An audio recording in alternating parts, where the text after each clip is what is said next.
نہیں دیا ہے الا دین کو جو دین حنیف ہے خدا کے لیے خالص قرار دے کے بات کرنے کا حکم دیا ہے. وَيُقِيمُ الصَّلَاةَ اور نماز پڑھنے کا حکم دیا ہے.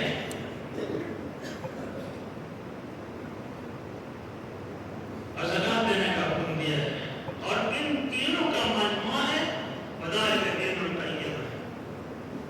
یہ تین مضبوط دین ہیں. اگر کوئی بندہ دیندار بننا چاہتا ہے ان تین چیزوں کو چھوڑ کے وہ کسی صورت میں دیندار نہیں بن سکتا. اس طرح قال امام کی حدیث سے دین کی بنیاد 5 چیزوں کے اوپر ہے: نماز، روزہ، حج، زکات اور ولایت دائمہ علیہ السلام. ولم ينادك ما بشيء كما نودي بالولایہ. ولایت کے بارے میں جو حکم دیا گیا ہے ایک جو ضروری باتیں آپ کی خدمت میں عرض کر رہا ہوں. یہ تین چیزیں نماز، اخلاص. اگر کوئی ایسا عمل انسان انجام دے خدا کہتا ہے خیر شریف. کوئی انسان کوئی عمل انجام دے عبادت سمجھ کے 99% خدا کے لیے اور 1% کسی دنیا کے لیے مقصد کے لیے ہو، اپنے نفس کے لیے ہو، تو میں اس 99% اس کے منہ پہ مانتا ہوں. مجھے کوئی قبول نہیں. مجھے 100% خالص عمل چاہیے. 100% خالص عمل. کسی اس عمل کے ذیل میں نہ کوئی دنیاوی غرض، نہ کوئی شہرت، نہ کوئی ریاکاری، نہ کوئی مفاد. صرف عبادت کو عبادت سمجھ کے جس طریقے سے مولا نے فرمایا ہے کہ پروردگار ہم نے تیری عبادت تیری جنت کی لالچ میں نہیں کرتا، تیری جہنم کے خوف میں نہیں کرتا، بلکہ میں نے تجھے عبادت کا لائق سمجھا ہے، اسی لیے میں آپ کی عبادت کرتا ہوں. جبکہ تمام علماء نے یہ کہا ہے اگر کوئی بندہ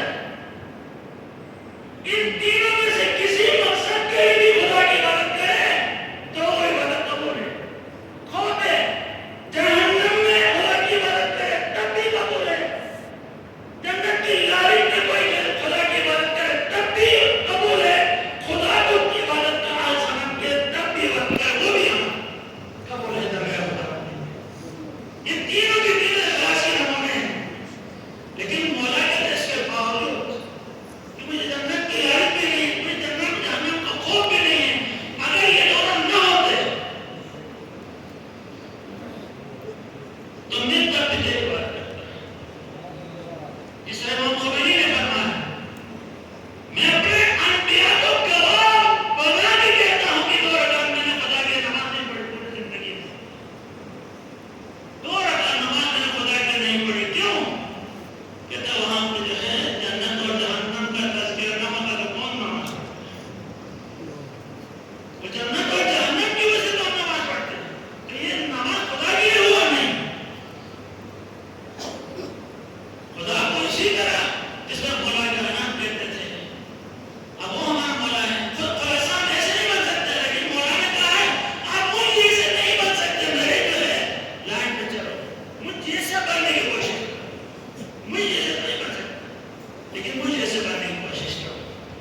مومنوں آج ہماری زندگی میں ہمارے جو مسائل و عالم ہیں تو اس کی واحد وجہ یہ ہے کہ اخلاص ہمارے اندر نہیں ہے. اخلاص کس سے کہتے ہیں؟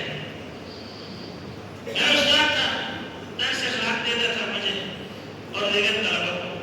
علماء جانتے ہیں عبداللہ علی پناہ اشتہار تھے. علماء بیٹھے ہیں، اکابرین بیٹھے، سب کے سب توجہ سے سماعت فرمائیں. یہ عام باتیں ہیں، 20 سال کے تجربے کی باتیں آپ کی خدمت میں عرض کر رہا ہوں. استاد